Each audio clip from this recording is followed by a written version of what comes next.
दंडवत हो.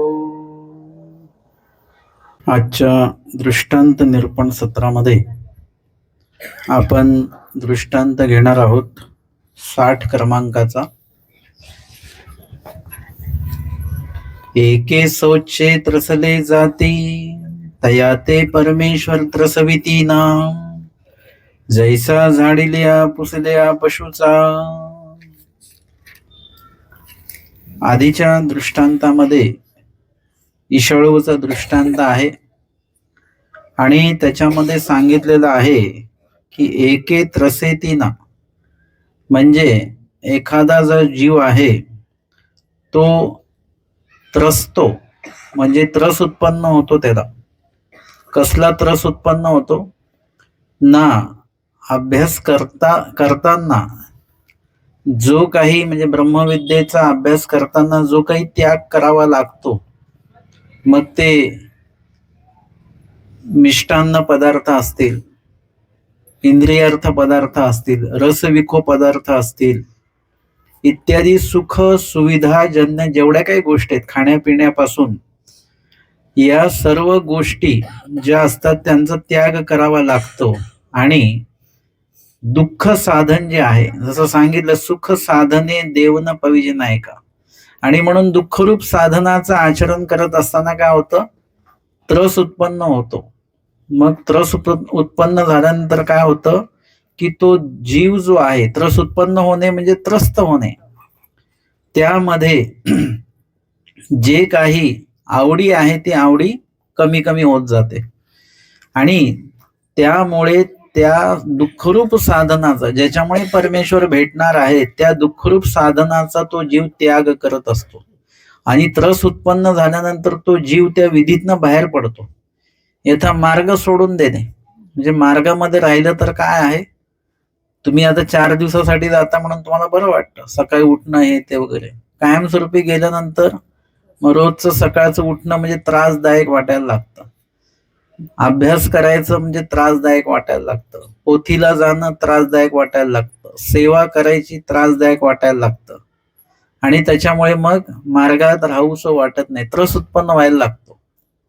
किंवा कधी काळी जर का वृक्षांना खाणारा व्यक्ती आहे, मग त्याला असं वाटतं की तरी मिष्टान्न खाल्लं पाहिजे, वृक्षांनाचा त्रस उत्पन्न होतो.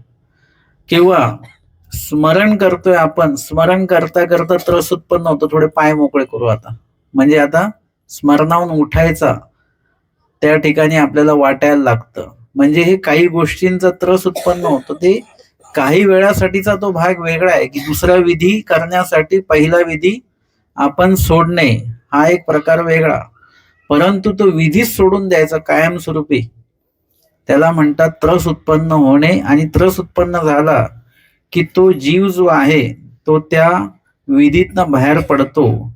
आणि म्हणून इथे ईशाळूच्या दृष्टांतामध्ये बघितलं की एके त्रसेतीना परी आज्ञा भंगेती.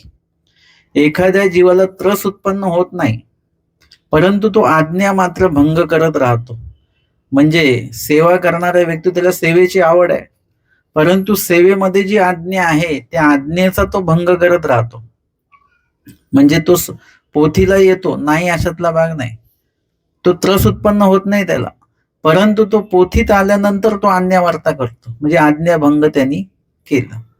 किंवा सेवा करण्याचा त्रस नाही, सेवा तो करत राहतो, पण सेवा करताना तो इतरांना दुखवत राहतो.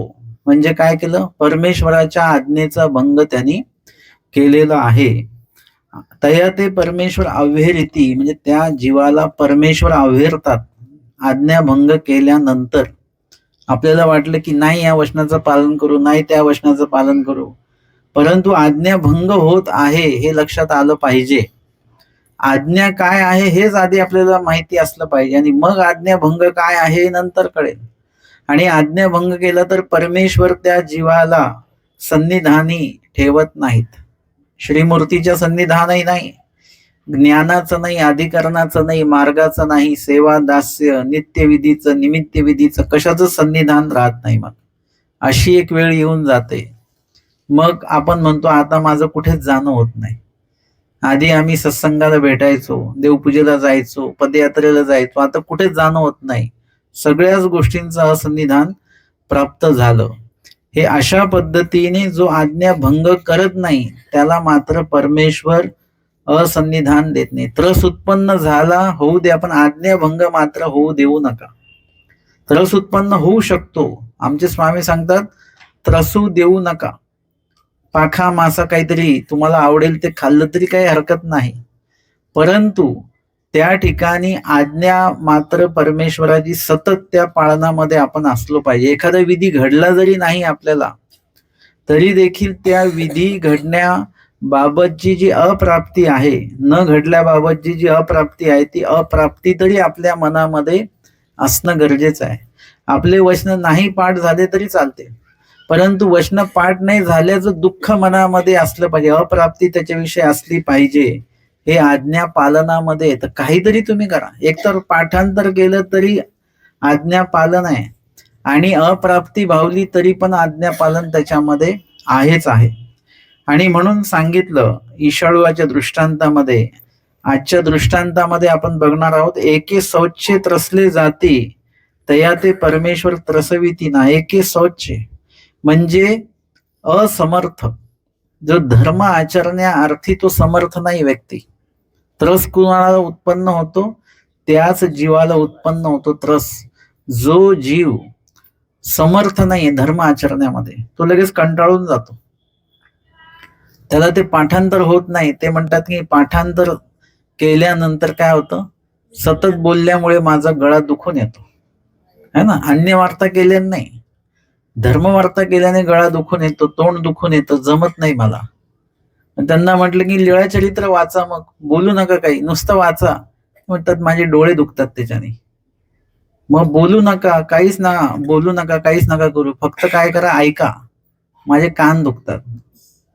म्हणजे सगळ्या बाबतीमध्ये असमर्थत्व ते दाखवत राहतात. काही लोक आम्हाला असे भेटतात बरं का, की त्यांना काही जरी सांगितलं, मग तुम्ही हे करा, नाही मग तेही जमत नाही, मग ते करा, मग तेही जमत, नुसतं वाचा, मग तेही जमत नाही. म्हणजे सगळ्याच गोष्टीमध्ये असमर्थत्व त्यांना जर का दाखवलं की 5च वचनं पाठ करा, नाही, 2च करा, तेही नाही जमत, 1च करा, ते पण मग महिन्यातनं 2 वचनं पाठ करायची. म्हणजे असमर्थत्व सगळ्याच बाबतीमध्ये दाखवायचं नाही, समर्थत्व राहायचं. आपले जरी कळतं की नाही जमणार आपल्याला, तरी समर्थत्व दाखवायचं. मी माझी नेहमीचीच लीळा आहे, सांडव्याची लीळा. वेगवेगळ्या प्रकाराने मला सांगायला आवडते ती लीळा. त्या लीळेमध्ये जे ते म्हणाले ना, स्वामी म्हणाले की ती सांडवा बांधायचा, आणि ते भक्त मंडळी म्हणाले की बाबा हे जळांत उदक आहे, ह्याच्यात सांडवा बांधता येणार नाही.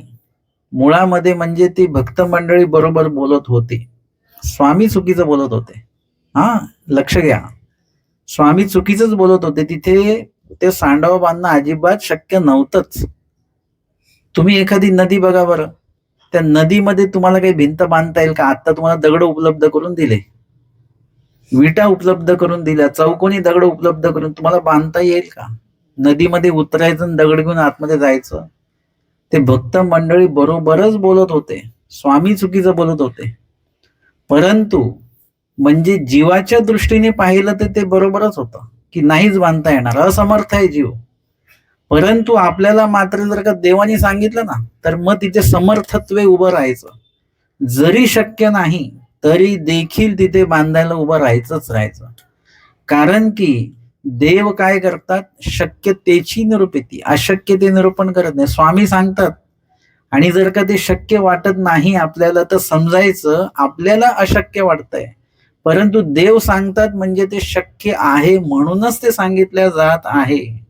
जसं त्यावेळेला आंब्याचं हे नव्हतं आणि श्रीप्रभू म्हणाले आम्हाला आंबा खायचा, बाकीचे म्हणाले आता आंबे कुठे असणार आहेत. बटोबास म्हणाले श्रीप्रभू म्हणतात ना, म्हणजे आंबे आहेत कुठेतरी, आणि त्यांनी ते शोधून काढले, आणि ते हे समर्थत्व आहे. बाकीचे असमर्थ ठरले त्या ठिकाणी की होऊ शकत नाही, शक्य नाही हे. भट्टोबास मात्र समर्थत्वे तिथे उभे राहिले की श्रीप्रभू म्हणतात म्हणजे कुठेतरी आंबे असल्याशिवाय श्रीप्रभू म्हणणारच नाहीत. ही शोधण्याची समर्थ वृत्ती आपल्यामध्ये असणं गरजेचं आहे. आणि म्हणून इथे देखील भट्टोबास उभे राहिले की भट्टोबासांनी पण बघितलं इथे ते बांधणं खरंच शक्य नाहीये, परंतु सांगणारे कोण आहेत हे पण तेवढंच महत्वाचं आहे बरं का. सांगणारे परमेश्वर आहेत, म्हणजे सहाय्य करणारे पण कोण असणार आहे, परमेश्वरच असणार आहेत. आपण ह्याच्या बांधताना बुडालो काय आणि आज्ञा पालन झालं काय, दोन्ही मध्ये आपला लाभच लाभ आहे. आणि म्हणून ते तयार झाले की मी बांधू का सांडवा, म्हणजे तुमच्या प्रवृत्तीला मी विखो होऊ का, मी बांधू म्हणजे मी बांधतो असातला भाग नाही, मी तुमच्या प्रवृत्तीला विखो होऊ का. आणि ज्या वेळेला ते बांधल्या गेलं किंवा ती शिळा लोटल्या गेली राणाईसांकडनं वगैरे, तेव्हा भटोबासांनी म्हटलं बघा, करते करवी ते काही आपण आहोत का, करते करवी ते समर्थ परमेश्वरच आहे. आपण तर मुळात जीव कसा आहे, स्वच्छ असमर्थ असाच जीव आहे. जीवामध्ये कुठलंही सामर्थ्य हा प्रकार नाही. तुम्ही आम्ही एखादं जर का काहीतरी हिम्मत करतो, ते कशाच्या आधाराने करतो, एक तर पैसे असले की आपण हिम्मत करतो, पैसे नसले की गप्प. किंवा भांडायचं असेल तर 4 लोक मागे असले की मग हिम्मत करतो, नाहीतर कोणी नसलं तर गप्प. म्हणजे ती समर्थता आपल्याकडे कशाच्या माध्यमातून, वस्तूच्या माध्यमातून, व्यक्तीच्या माध्यमातून. ती समर्थता जर का नसेल आणि आपण एकटेच असू तर आपल्याला कळतं की आपण असमर्थ आहोत. त्या पद्धतीने या ठिकाणी आपण सदा सर्वदा केवळ जीव असमर्थ आहे. आणि आपण तर आता परमेश्वराचं कार्य जेव्हा करतो ना, त्यावेळेला तिथे पैसा उपयोगी नसतो. तुम्ही म्हटलं आमच्याकडे भरपूर पैसे आहेत म्हणून मला देव घडेल, नाही घडत. तुम्ही म्हटले आमच्याकडे भरपूर पदार्थ आहेत म्हणून देव घडेल, आम्हाला अन्नदान घडेल, काही घडत नाही. तुमच्याकडे परमेश्वर जर का असतील तर तुम्हाला काही पण घडू शकतो. तुमच्याकडे द्रव्य नसेल तर द्रव्य अलंकार स्वामी तिथे उपलब्ध करून देतात, जसं निळभट्टांना उपलब्ध करून दिले. तुमच्याकडे वस्त्र नसेल तर वस्त्र स्वामी प्राप्त करून देतात, यथा महादाईसांना स्वामींनी ते वस्त्र प्राप्त करून दिलेलं आहे. अन्न नसेल तर अन्न प्राप्त करून देतात, सगळं प्राप्त करून देतात. फक्त समर्थ परमेश्वर आपल्या सोबत असले तर त्यांच्या योगाने आपल्याला समर्थ व्हायचं. आपण दृष्टपर आणि नाशिवंत जे पैसा द्रव्य वगैरे याच्या माध्यमातून समर्थ व्हायला बघतो, तर याच्याने आम्ही समर्थ होऊ शकत नाही. भटोबास जेव्हा स्वामींच्या प्रवृत्तीला विखो होतात, तेव्हा भटोबासांकडे एक द्रव्याचा एक कवडा सुद्धा त्यांच्याकडे नाही आहे का. कुठेतरी आलं का असं, जे भटोबासांनी सन्निधानी स्वामींनी त्यांच्याकडनं ते अन्नदान करवून घेतलेले, तेवढं त्यांनी खर्च केलं तेवढं.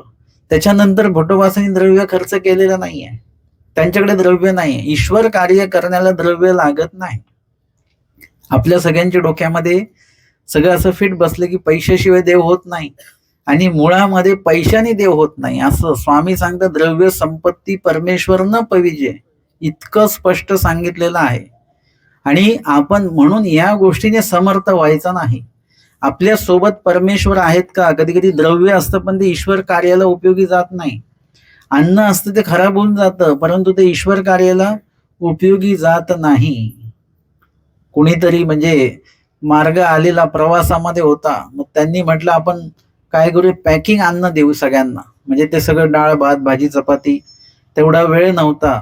मग त्यांनी ते आयोजन केलं आणि ते सगळं अन्न सगळ्यांना दिलं, आणि नंतर जेव्हा त्यांना ते दिलं ते लोक निघून गेले. नंतर जेव्हा ते आम्ही उघडलं ते सगळं अन्न जे विटलेलं होतं, आम्हाला एवढं दुःख झालं की आम्ही तिकडे त्यांना सांगितलं फोन करून की ते जे आहे ना बाबा, ते सगळं अन्न हे झालेलं आहे, खराब झालेलं आहे. ते कोणी सांगितलं होतं, काय सांगितलं, त्यांची भेट घेतली. म्हणजे कधी बनवायला सांगितलं, त्यांनी सकाळी 3लाच बनवलं म्हणे, आणि दिलं कधी, संध्याकाळी 5ला. आता कसं काय ते राहणार आहे सांगा बरं. म्हणजे इत्यादी प्रकारे द्रव्य आहे त्यांच्याकडे, अन्न उपलब्ध केलं पण ते उपयोगीच नाही गेलं. आणि एखाद्याचं मात्र काही नसतं त्याच्याकडे, तो कुठून तरी कसं तरी आयोजन करतो आणि त्याच्या घरचं अन्न, त्याच्याकडच्या वस्तू वगैरे हे आपोआपच उपयोगी पडतात. आणि म्हणून त्यावेळेला कळतं की सगळं असून नाही चालत, परमेश्वर पण असले पाहिजेत. आणि भटोबास तिथे समर्थ ठरले आणि त्यांनी तो सांडवा बांधण्याला ते निमित्त झाले. अशा पद्धतीने एके स्वच्छ त्रसले जाते, म्हणजे त्या सांडव्याच्या लीळेमध्ये ते घडतं बरोबर की ते असमर्थ ठरले आणि असमर्थ ठरल्यामुळे ते त्रसले आणि मग ते जाती म्हणजे ते गेले देखील स्वामींच्या असंनिधानी.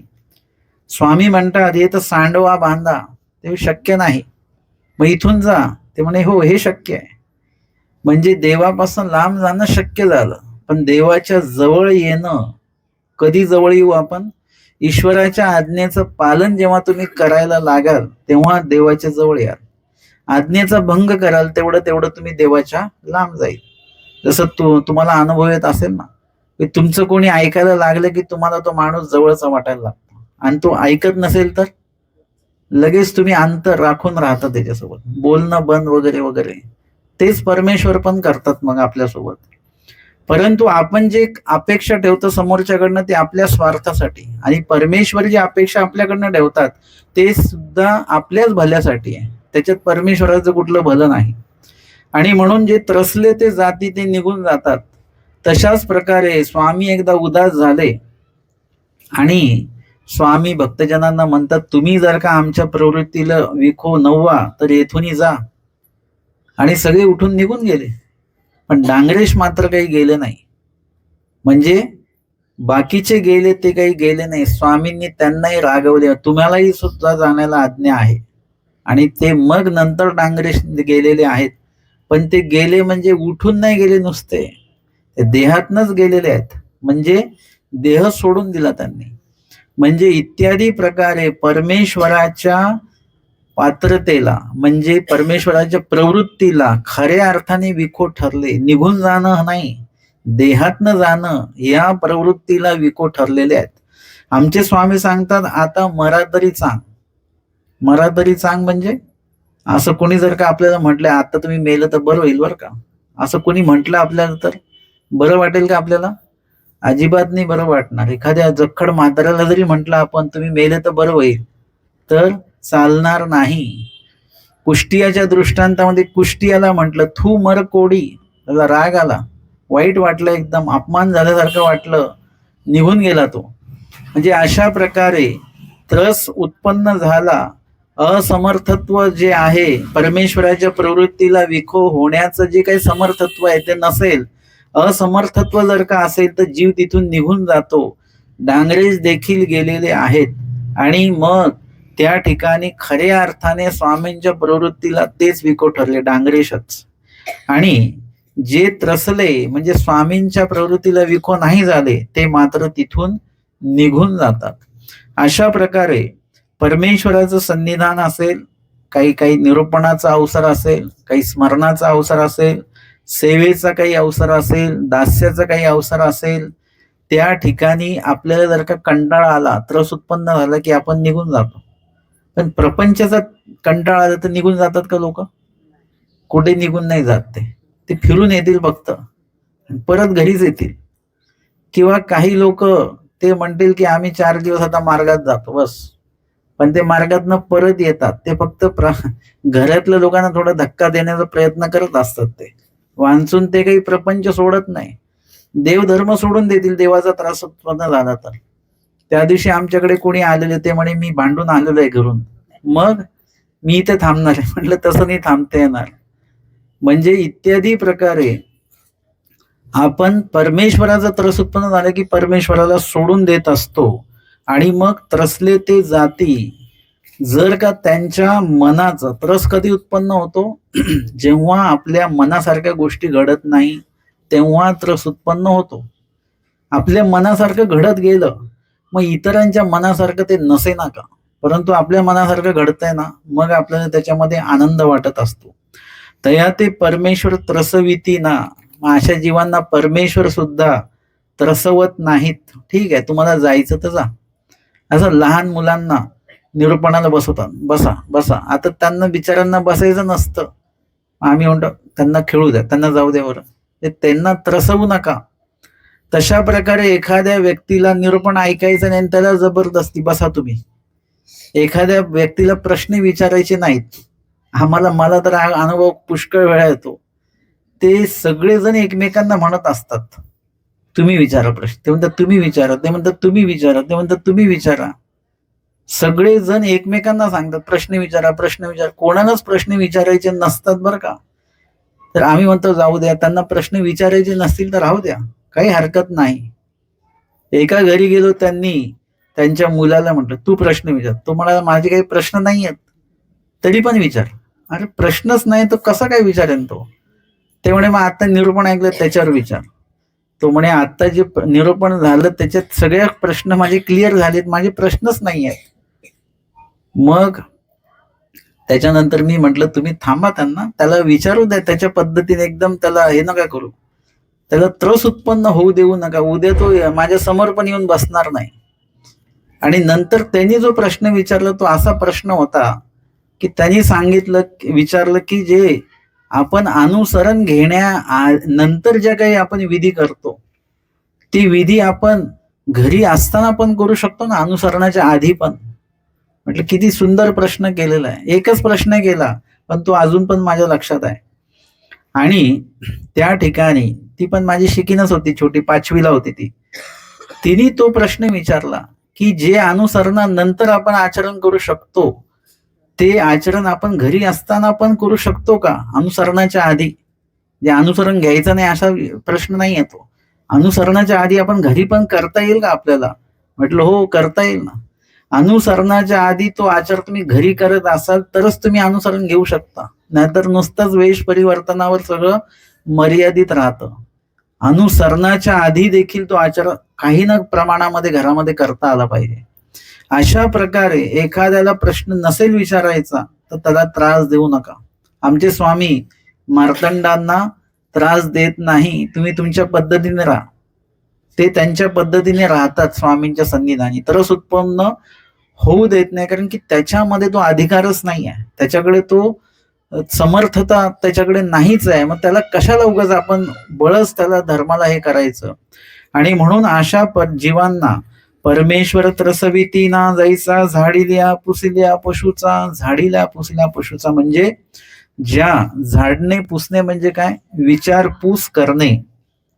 पशु जो असतो त्याला जर का योग्य प्रकारे त्याची देखरेख केली तर तो काय राहतो, तो त्याच्या मालकाकडे राहतो. त्या संदर्भामध्ये स्वामींनी ज्या संदर्भामध्ये हा दृष्टांत स्वामींनी सांगितलेला आहे, डोमेग्रामची लीळा आहे आणि नाथोबासांच्या संदर्भातली लीळा आहे.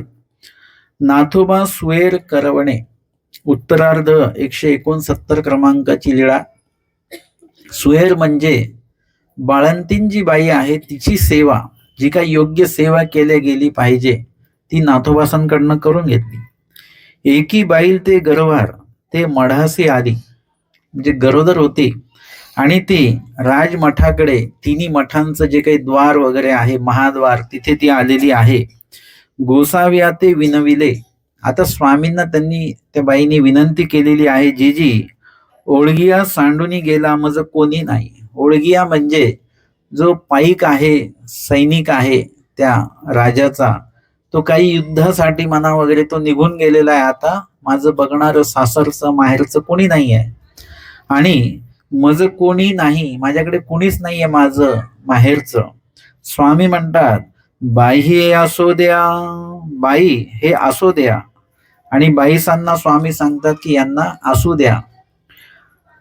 दारवठा बिढार दिदले.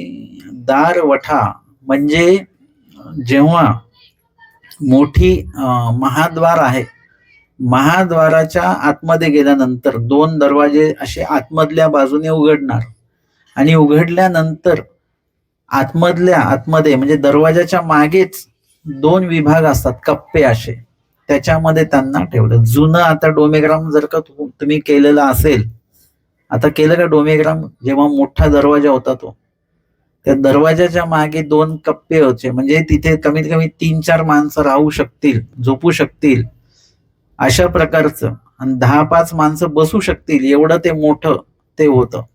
आणि त्या ठिकाणी त्यांना बिढार दिलेला आहे. मग ते मडू झाडी, आता ती रिकामी नाही बसली ती बाई, ती मडू झाडी म्हणजे ते मठ जी आहे ती झाडून काढायची.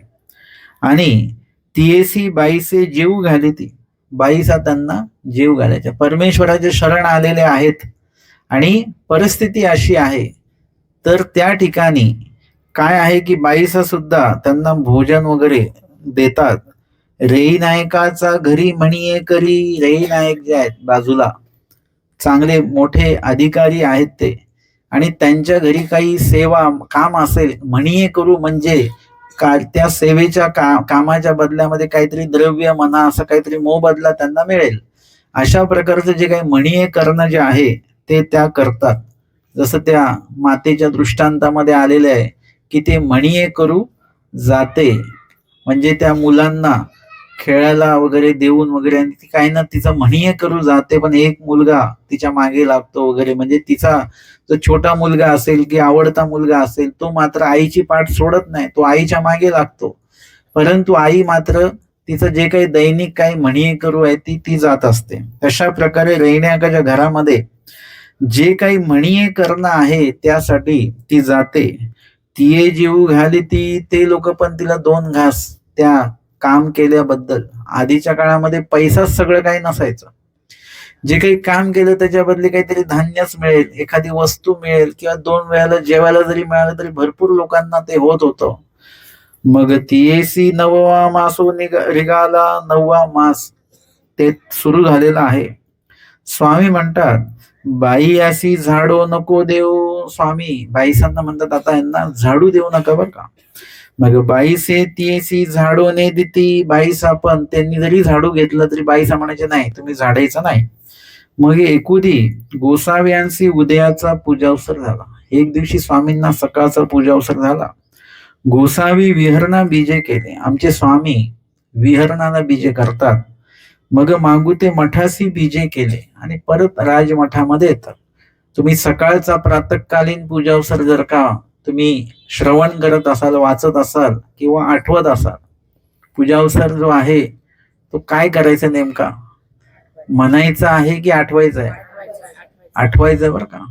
आपण सगळे लोक म्हणून काढतो. ते पंथामध्ये काय करतात, सगळे म्हणून काढतात. आम्ही रोज वाचतो पूजावसर आणि स्वामींच्या लीळा या वाचून काढायचा विषय नाही, आठवायचा विषय आहे. आणि म्हणून पूजावसर सकाळचा आठवत असू आपण तर त्याच्यामध्ये तर पश्चात प्रहरी गोसाव्यांशी उपोड होय, आणि रात्री वडील असेल तर काय होतं, परत पौड होतो ना, तर स्वामी निरूपण करतात किंवा सकळ जीवाचं चिंतन करतात, श्रीप्रभूंची थाप चिंतितात, आणि तदनंतर अरुणोदय होतो. स्वामींचं मुखमार्जन वगैरे सगळं आटपलं, सकाळचा पूजावसर आटपला की स्वामी विहरणाला जातात. कवणीकडे म्हणे, कवणीकडे म्हणे, बाहुल्य भटुवास गोसाव्यांची प्रवृत्ती जाणती. आणि मग तिथे बरोबर स्वामी पण म्हणतात हो तिथेच आज विहरणाला जायचं. अशा प्रकारे आमचे स्वामी रोज प्रात प्रहरी विहरणाला देखील जात असतात. आणि स्वामी परत मठासी बीजे केले. परत मठामध्ये स्वामी आले. एक विशिष्ट वेळ विहरणाचा काळ संपन्न झाल्यानंतर स्वामी परत मठामध्ये आले. तव तियासी दारवठाची पटी शाळेवरी प्रसूती झाली. तिची प्रसूती झालेली होती. त्या जिथे त्यांची राहण्याची व्यवस्था केलेली होती त्याच ठिकाणी त्यांची प्रसूती झाली. पुढा लेकरू आहे समोर. गोसाव्या ते देखील आणि दुःख करू लागली. स्वामींना पाहिलं आणि तिला दुःख झालं. दुःख कसलं झालं की त्या ठिकाणी म्हणजे ही जी वेळ असते अशा वेळेला त्या स्त्रीला कोण पाहिजे असतं माहितीये का? आई पाहिजे असते. म्हणजे माहेरचे लोक नको, आईच पाहिजे असते. माहेरचे किती जरी लोक असले तरी त्याच्यामध्ये आई जर का नसेल तर ती जी व्यक्ती आहे ती एकटी पडल्यासारखी असते. तिची त्यावेळेला जर का कोणी काळजी घेणार असेल तर आईपेक्षा जास्त कोणी काळजी घेऊ शकत नाही. आणि म्हणून ती स्वामी समोर दिसल्यानंतर तिला दुःख याचं झालं की म्हणजे माझी आई तर नाहीये, पण स्वामींनी जी काही काळजी घेतलेली आहे, त्यांची शीत पथ्य वगैरे जे काही त्यांना लागेल ते सगळं काही त्यांना देऊ केलेलं आहे, ती जागा दिलेली आहे, सगळं काय हे आईपणाचंच लक्षण आहे.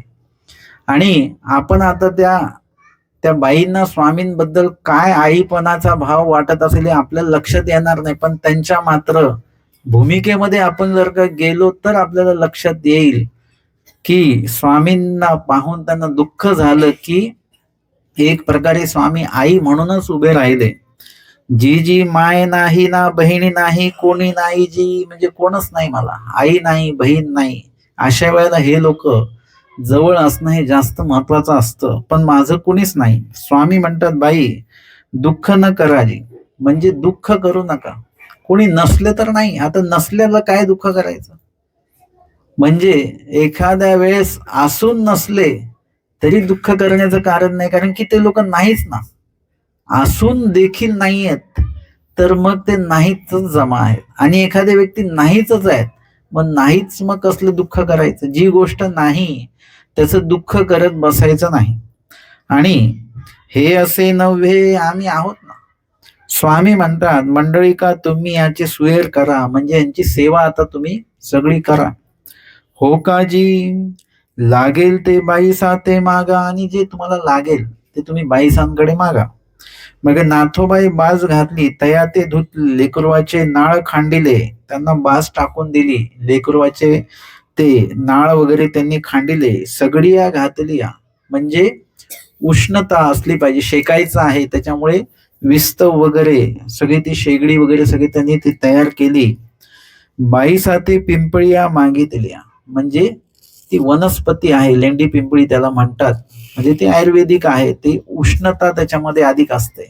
मग अशा वेळेला त्याचं जे काही शीतपथ्य औषध तयार करून देणं ते दिल्या गेलेलं आहे.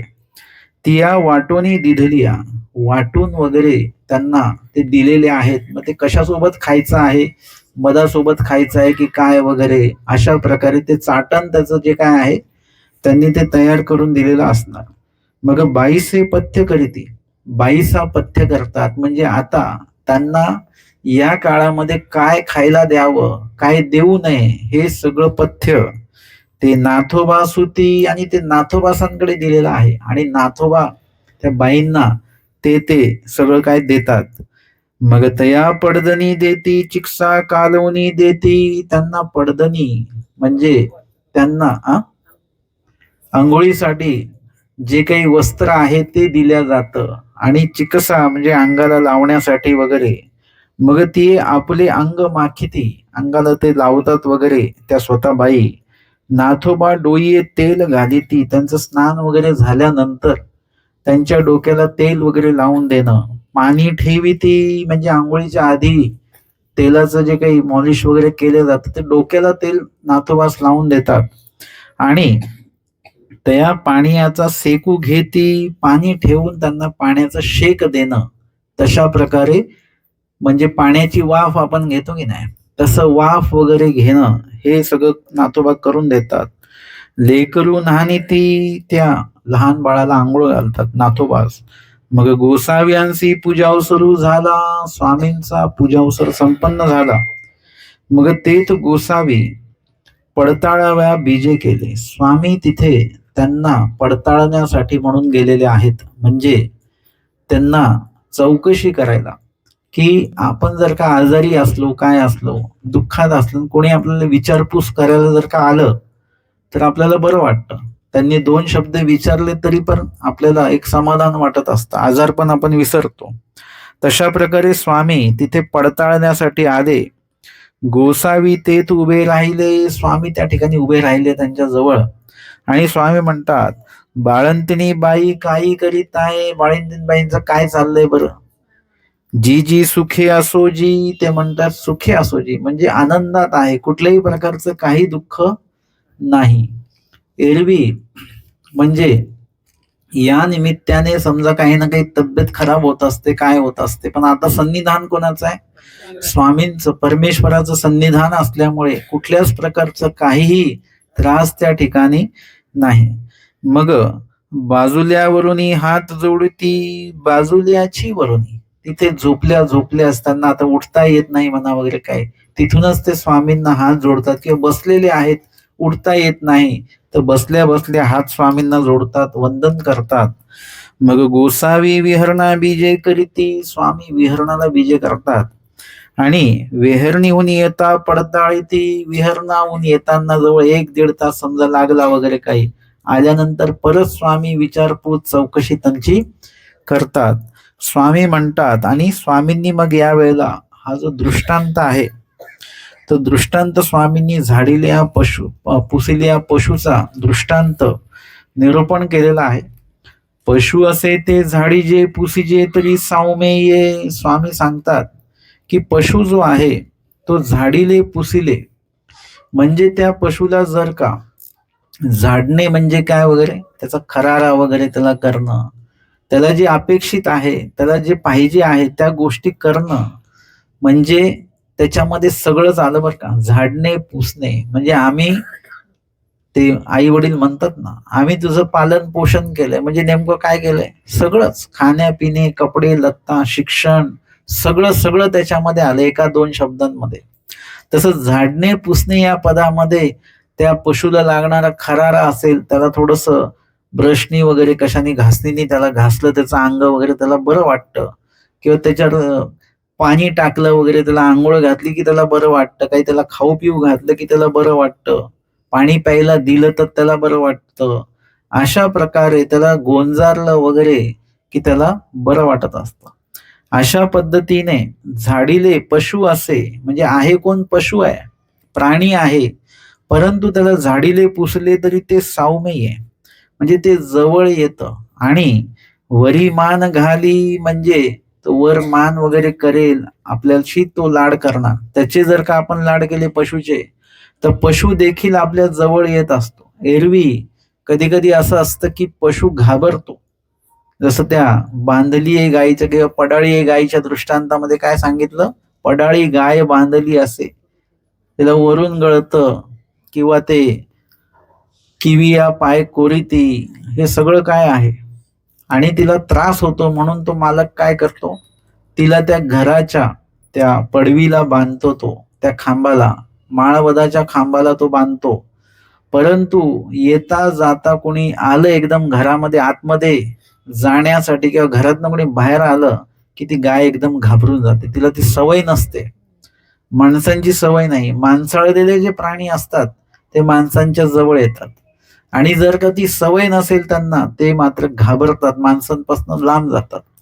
आणि म्हणून इथे जर का त्या प्राण्यांचे तशा प्रकारचं आपण लाड केले वगैरे तर ते जवळ येतात, वरी मान घाली आणि ना ठाईक मनीजे तरी परते जाय. जर का त्याला हकललं तर काय होईल, तो परते जातो म्हणजे मग तो काही जवळ येत नाही, तो लांब जातो. तशा पद्धतीने परमेश्वर काय, एखाद्या जीवाच्या बाबतीमध्ये जर का स्वामींनी हा दृष्टांत सांगितला, त्याचा सिद्धांत सांगतात, तैसे जीव झाडीले पुसिले वाहती त्रसले तर जाती. झाडीले पुसिले म्हणजे त्यांची योग्य सोय वगैरे केली तर काय होतं, त्यांना योग्य प्रकारे त्यांच्याशी वार्तालाप जर का केला तर, आपण एखाद्या ठिकाणी गेलो आणि तिथले लोक आपल्याशी व्यवस्थित बोलले नाही तर मग आपण म्हणतो की बाबा त्यांनी भोजनाची वगैरे व्यवस्था केली पण ते बोलले नाही बरोबर आमच्याशी, आम्ही बोललो तर त्यांनी अशीच उत्तरं दिली आम्हाला वगैरे, आपण परत जातो का तिथे. आता तुम्ही ती सोय बघत नाही, तुम्ही त्यांचं बोलणं बघता. आणि एखाद्या ठिकाणी गेले आणि त्यांनी सोय काही नाही केली पण ते बोलले चांगले वगैरे व्यवस्थित, तर आपल्याला ते बरं वाटतं, दोन शब्द कोणी बोललं आपल्याशी तर. आणि म्हणून इथे आपल्याला हे लक्षात आलं पाहिजे की महात्मेने प्रिय वक्त्या होवावे, हा दृष्टांतातला एक प्रकारचा सारांश आपण घेऊ शकतो. महात्मे म्हणजे कोण, फक्त संन्यासी व्यक्ती नाही. महात्मे म्हणजे ज्यांना देवाने निवडलेलं आहे, है ना, ते अनुयायी असतील, प्रापंचिक अनुयायी असतील किंवा संन्यासी अनुयायी असतील, त्यांना देवाने निवडलेलं आहे.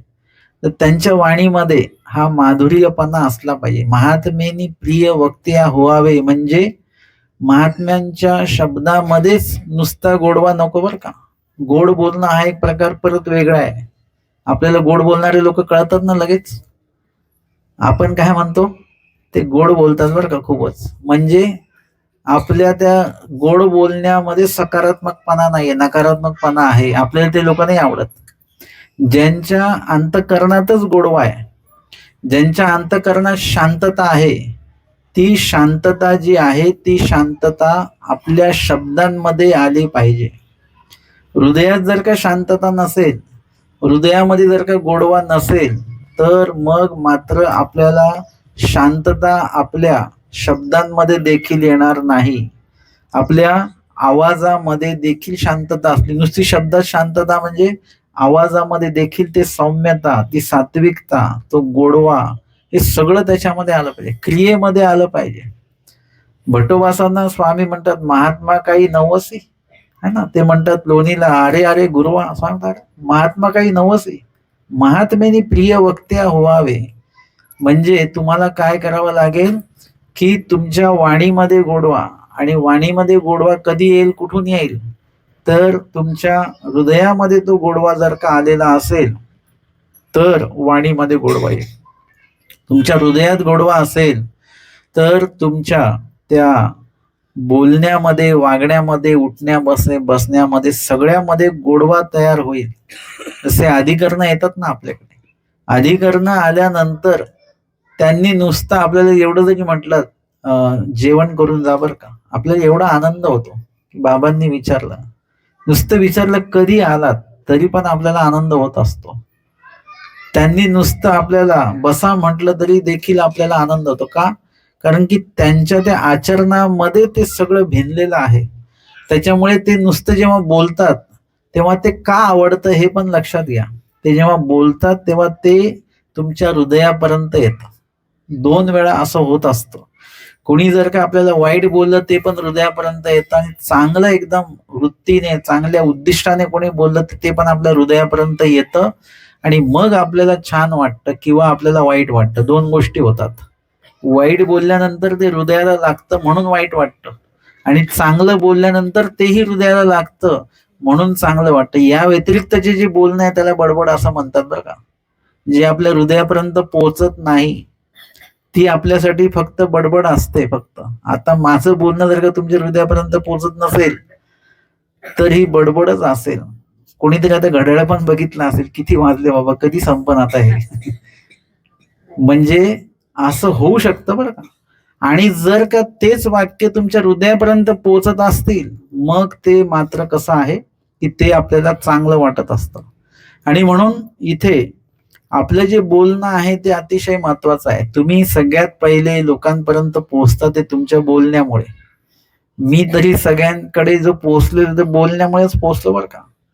मी जर का असं काही पण वेडं वाकडं बोलत असलो तर मला कोणीच बोलवणार नाही. म्हणजे मला तरी या गोष्टीची, महात्मेनी प्रिय वक्त्या व्हावे या वचनाची मी सतत आठवण ठेवतो की आपण जर का चांगलं बोललो, म्हणजे गोड नव्हे, चांगलं बोललो यथार्थ, अशा वेळेला एखाद्याची चूक जरी सांगितली तरी ती वचनाधारे सांगितल्यानंतर समोरच्याला बरं वाटतं बरं का, की बाबा बरं केलंय तुम्ही सांगितलं.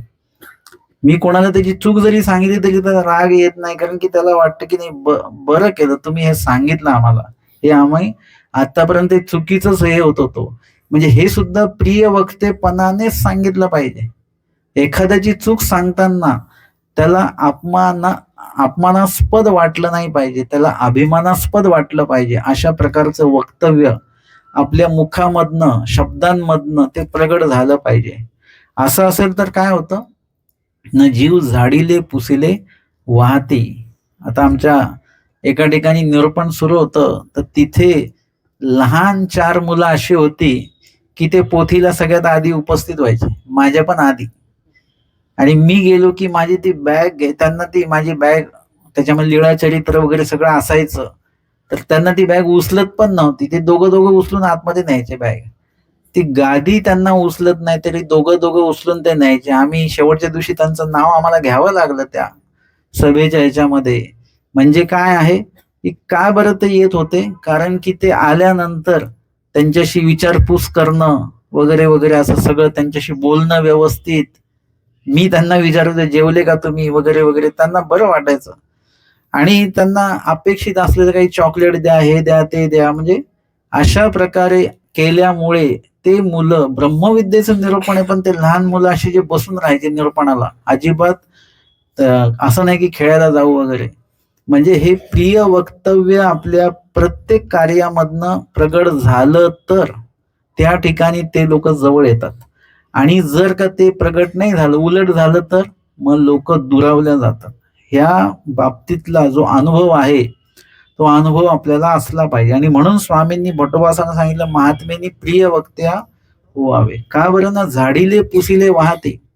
जर का आपण एखाद्याला धर्म सांगत असताना देखील त्याला धर्मयुक्तच पद्धतीने धर्म सांगावा लागतो, अधर्मयुक्त पद्धतीने नाही. त्याला मारझोड करून धर्म सांगितला असं धर्म कोणाला सांगता येत नाही. धर्म देखील धर्मबुद्धीने आणि धर्म पद्धतीनेच सांगावा लागतो. सांगताना धर्मबुद्धी असली पाहिजे. अधर्मबुद्धी असली तर धर्म प्रभवत नाही, धर्म बोलल्याच जात नाही आणि धर्म प्रभवत देखील नाही. समोरच्याला त्याचं बीजरूपता जी आहे ती होत नाही. आणि म्हणून धर्म सांगण्याची उद्दिष्टता जी आहे, धर्म सांगण्याचं जे काही मानसिकता आहे ती सुद्धा धर्मयुक्त असावी लागते निरूपणकर्त्याची. आणि निरूपणकर्त्याची बुद्धी धर्मयुक्त असली तर ऐकणाऱ्याची बुद्धी सुद्धा धर्मयुक्तच असावी लागते. त्यावेळेला ते प्रिय वक्तव्य त्या ठिकाणी होतं. तर निरूपक सुद्धा तिथे जाऊ शकतो. असे काही ठिकाणं आहेत की जिथे समजा बोलवलं जरी मी वेळात वेळ काढून जातोच, कारण की तिकडे धर्म वार्ताच होते. तिथे गेल्यानंतर म्हणजे माझा अनुसरण दिवस होता तर मी आवर्जून तिथे गेलो. का? मला अनुसरण दिवस कसा साजरा करायचा होता? धर्म वार्ता करून साजरा करायचा होता. मग कुठे जायचं? मग ते ठिकाण मी निवडलेलं आणि बरोबर त्याच ठिकाणी मी गेलो आणि आमची धर्मवार्ता त्या ठिकाणी झाली. म्हणजे अशा पद्धतीने निरूपकाला सुद्धा तिथे जाऊ वाटेल. आणि निरूपकाचं जर का प्रिय वक्तव्य असेल तर ते निरूपण ऐकायला आपल्याला देखील जाऊसं वाटेल. आणि म्हणून कुठल्याही अधिकाऱ्यांना भेटायला जायचं असेल तर आपण कधीच कंटाळा करत नाही की नको नको असं म्हणतो का आपण? उलट ते अधिकाऱ्यांना कुठेही आपल्या आसपास आलेले असतील आपण आवर्जून त्यांना भेटायला जातो. कारण की आमचे जेवढे काही पंथातले अधिकरण आहेत ना ते एकदम प्रिय वक्तव्य, धर्मबुद्धी त्यांच्याकडे आहे, धर्मयुक्त आचरण आहे आणि धर्मबुद्धीनेच धर्म सांगणं आहे. त्याच्यामुळे त्यांच्याकडे आपण काय करतो, वरचेवर त्यांना जेवढ्या वेळ आपण भेटलो तेवढ्या भेटतच राहतो आपण. आता मध्ये मी जाधववाडीच्या बाबांना भेटलो नागपूरमध्येच. 2 दिवसांनी परत गेलो, भेटलो परत. बाबा म्हणे आता तुम्ही 2 दिवस आधीच भेटले, परत आता परत नुसती अशीच भेट घ्या, काही देऊ नका. म्हटलं नाही बाबा, हे उपयोगी लावा आपण. म्हणजे त्यांना किती जरी वेळा आपण भेटलो, रोज जरी भेटलो तरी आपल्याला काहीही असं त्यांच्या भेटण्याचा त्रास आपल्याला उत्पन्न होत नाही. कारण की त्यांचं वर्तन धर्मयुक्त असल्यामुळे. आणि म्हणून जे लोक धर्मयुक्त आहेत त्यांच्याकडे नेहमी संपर्क आपला असला पाहिजे. त्यांच्याकडनंच आपल्याला धर्म पुन्हा पुन्हा पुन्हा पुन्हा भेटणार. आणि ज्यांच्या भेटण्याने धर्म तर भेटत नाही पण अधर्मयुक्त काही विचार येत असतील तर त्यांची भेट आवर्जून टाळायची. आपण्या उपद्रव उठी त्याचा असंबंध कीजे. म्हणजे त्यांच्या भेटीने आपल्यामध्ये देखील दोष निर्माण नाही झाला पाहिजे. आपल्या भेटीमध्ये त्यांना सुद्धा त्यांच्या मनात आपल्याविषयी द्वेष निर्माण होता कामा नाही. म्हणून ते सुरक्षित अंतर जे आहे ते आपल्याला ठेवता आलं पाहिजे. आणि सर्वथा आपली भूमिका काय असली पाहिजे हे या दृष्टांतामधनं सांगितलेलं आहे. कोणाची भूमिका काय असेल तो त्यांची स्वतंत्रता आहे. कोणी काय बोलावं, कसं वागावं हे आपण ठरवू शकत नाही. पण आपण काय वागलो पाहिजे, कसं बोललो पाहिजे, कशी वृत्ती आपली असली पाहिजे हे मात्र सर्वस्वी आपल्या हातामध्ये आहे. म्हणून कोणी धर्मबुद्धीने जर का तुमच्या जवळ येत असेल, आमचे स्वामी काय सांगतात, आपण कवणा अधीन व्हावे नाही आणि आपणे अधीन कवणा ते करावे नाही. आता हे सांगण्याचं कारण देवाचं वेगळं आहे. म्हणजे आपण कवणाधीन व्हावे नाही म्हणजे धर्म व्यतिरिक्त अधीन होऊ नका. आपण म्हटलं आम्ही कोणाच्या अधीन राहण्याची मला सवयच नाहीये, आपण कोणाच्या हाताखाली राहत नाही, हा झाला अहंकार. आमचे स्वामी सांगतात धर्म व्यतिरिक्त राहू नका, पण धर्मयुक्त जर का असेल तर मात्र अधीन व्हा. आणि आपण अधीन कवणा ते करावे नाही म्हणजे काय, धर्म व्यतिरिक्त कुणाला आपल्या अधीन करू नका. तुम्ही इथे याच पण कशासाठी, धर्म ऐकण्यासाठी. मी म्हणतो म्हणून नाही, या धर्म ऐकण्यासाठी या. म्हणजे धर्मयुक्त आधी जर का आपण एखाद्याला केलं तर त्याच्यात कुठलाही दोष नाही. जीवे परमेश्वरा अधीन व्हावे. आणि हे करत असताना आपण मात्र कोणाच्या अधीन राहायचं, सर्वस्वी आपण धर्माच्या अधीन म्हणजे ईश्वराच्या अधीनच आपण राहायचं. हा आचार आम्हाला कुठेतरी यातनं स्वामींनी सांगितलेलं आहे. आणि जीव झाडिले पुसिले वाहती त्रसले तर जाती, धर्मबुद्धीने जर का तुम्ही त्यांना योग्य प्रकारे प्रिय वक्तव्य त्याच्यामध्ये असं सगळं निर्दोषपणे असेल. आमच्या महादाईचा होत्या, ते विजन पडताळायला जायच्या आणि जर का कोणी चुकीचं वागत असतील तर महादाईचा त्यांना शिक्षा पण करायच्या. पण ते लोक काय महादाईचा किंवा मार्गाला सोडून जात होते का? ते तिथेच राहत होते आणि त्यांना कळत होतं की महादाईचा बरोबर बोलतायत. महादाईसांनी माहीम भटनांना शिक्षा पण केलं, भट्टोबासांना शिक्षा पण केलं, पण ते एक शब्द महादाईसांना उलट बोलले नाहीत.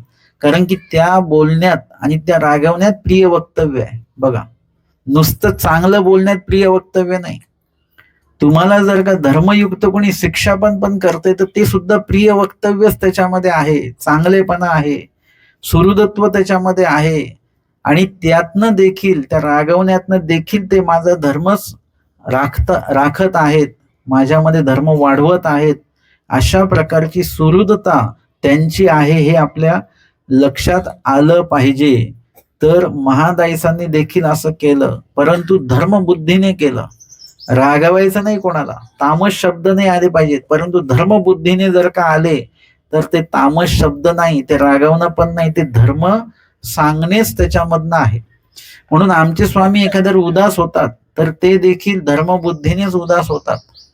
म्हणजे त्या जीवाच्या बाबतीमध्ये त्याला अजून दोष घडू नये हा त्याच्यामध्ये भाग आहे.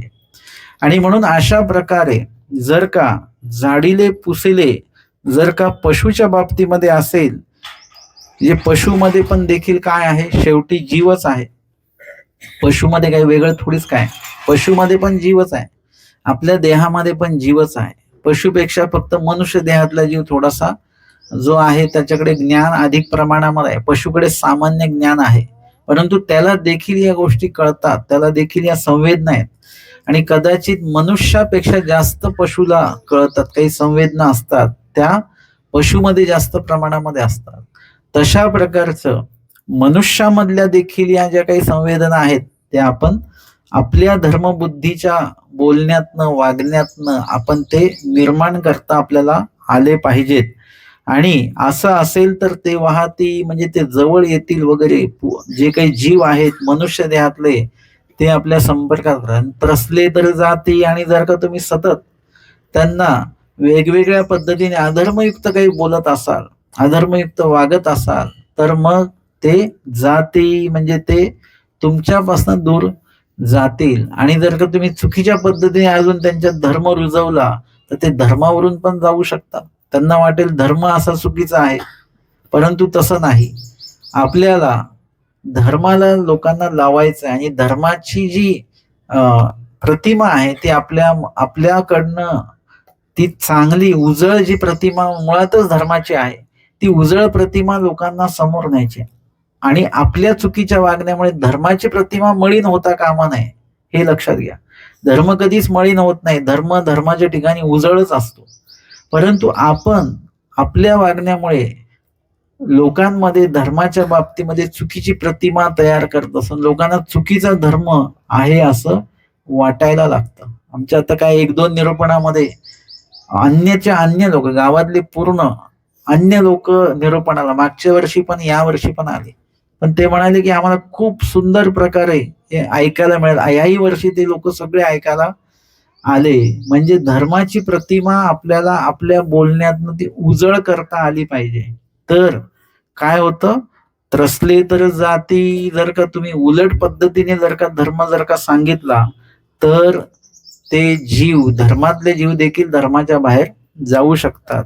अशा पद्धतीने नाथोबाच्या माध्यमातून आमच्या स्वामींनी काय केलेलं आहे, ती सेवा त्यांची करायला लावलेली आहे. म्हणजे इथे माणुसकीचं दर्शन जे आहे ते आम्हाला बघायला मिळतं. एरवी म्हटलं जातं की आपण कोणाच्याही उपयोगी जायचं नाही, तेव्हा आपल्याकडे होतं की आपण कोणाच्या उपयोगी जायचं नाही. परंतु कोणाच्या उपयोगी जायचं नाही, जे चुकीचं कार्य करत आहेत.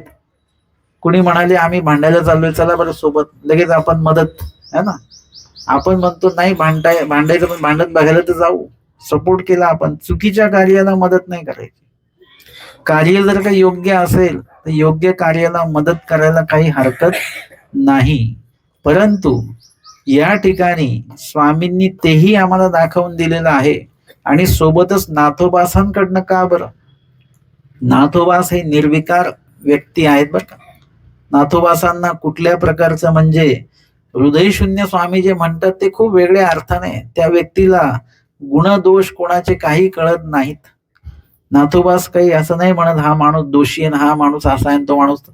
नाथोबासांचं वेगळंच काहीतरी एक आयुष्य आहे स्वामींसाठी म्हणून. आणि त्याच्यामुळे स्वामींनी त्यांना ते सांगितलेलं आहे की ती सेवा करणं हे निर्विकार व्यक्ती असला पाहिजेच, निर्दोष व्यक्ती असला पाहिजे, आणि सोबतच तो काळजीवाहू पण असला पाहिजे, आणि ज्याला सेवेचा कंटाळा नसला पाहिजे. आपण जी सेवा घेतो ना, त्या सेवेला आपण आवडीने स्वीकारत असतो. मी ही सेवा मी करेन, पण विशिष्ट वेळेने त्या सेवेचा आपल्याला कंटाळा येतो बरं का. थोड्या वेळाने थोडा कंटाळा आपल्याला येतोच. आपल्याला असं वाटतं कोणतरी दुसरं घेईल तर बरं होऊन जाईल ती सेवा. परंतु नाथोबा तसे नाही आहेत. नाथोबा सेवा सोडणारे लोक नाही, व्यक्ती नाही आहे. सेवेसाठी स्वतःचा जीव सोडून देतील ते, परंतु सेवा मात्र ते सोडणार नाहीत. अशा प्रकारची वृत्ती नाथोबासांची आहे. आणि सेवा पण त्यांनाच द्यावी लागते बरं का. कोणालाही सेवा देऊन चालत नाही. आपण बघतो की ही सेवा कोणाला द्यायची, ह्यांना द्यायची का, त्यांना नको, त्यांना नको, त्याच्यापेक्षा ह्यांना द्या. का बरं? आणि त्यांच्यामध्ये आवड आहे, ती सेवा शेवटपर्यंत करण्याची वृत्ती आहे. त्यांना दिलं ना ते चिडचिड करतात. मग ते चिडचिड केली तर सेवेचा काय थोडासा नासाडा होतो त्याच्यामध्ये. आणि त्याच्यामुळे सेवा करणारा व्यक्ती देखील सात्विकच आपण शोधत असतो. आणि म्हणून स्वामींनी नाथोबासांची निवड केलेली आहे. आणि कुठल्याही प्रकारचा जे त्या ज्या आई झालेल्या बाई आहेत त्यांना देखील नाथोबा सेवा करतं, त्याचं त्यांनाही देखील कुठेही संकोच वाटला नाही. इतकं निर्विकारपणे किंवा निर्दोषपणे, निर्विकल्पपणे नाथोबासांनी ती सेवा केलेली आहे. नाथोबास म्हणजे जसं माहीमभट्ट जया तया अर्थ आयताची असे, म्हणजे चर्चेअर्थी जसे माहीमभट्टांची प्रशंसा करतात, त्या तसं सेवेअर्थी जया तया सेवे आयताची असे, असंही स्वामींच्या बोलण्यातनं आलं तर काही ते वावगं ठरणार नाही. की बोलले असतील स्वामी की मंडळी केतीचा अवयव म्हणजे काय, प्रत्येक कार्याला जसं नाथोबा स्वामींना पाहिजेच पाहिजे असा तो त्या बोलण्यातनं आपल्याला ते दिसून येतं. आणि म्हणून नाथोबासांची निवड त्या ठिकाणी झाली. नाथोबासांकडनं ती सेवा स्वामींनी करून घेतली. आणि एक प्रकारे नाथोबासांचा एक जन्म या ठिकाणी, 7 जन्म जे लेखी लावले त्यापैकी हा एक जन्म सुद्धा स्वामींनी त्यांचा लेखी लावला असं बोलल्या जातं. आजच्या सत्रामध्ये आपण 60 क्रमांकाचा दृष्टांत तत्संबंधित डोमेग्राम येथील उत्तरार्ध 169 क्रमांकाची नाथोबा सुएर करवणे या लीळेचं श्रवण आणि चिंतन आजच्या सत्रामध्ये आपण केलेलं आहे. दंडवत हो.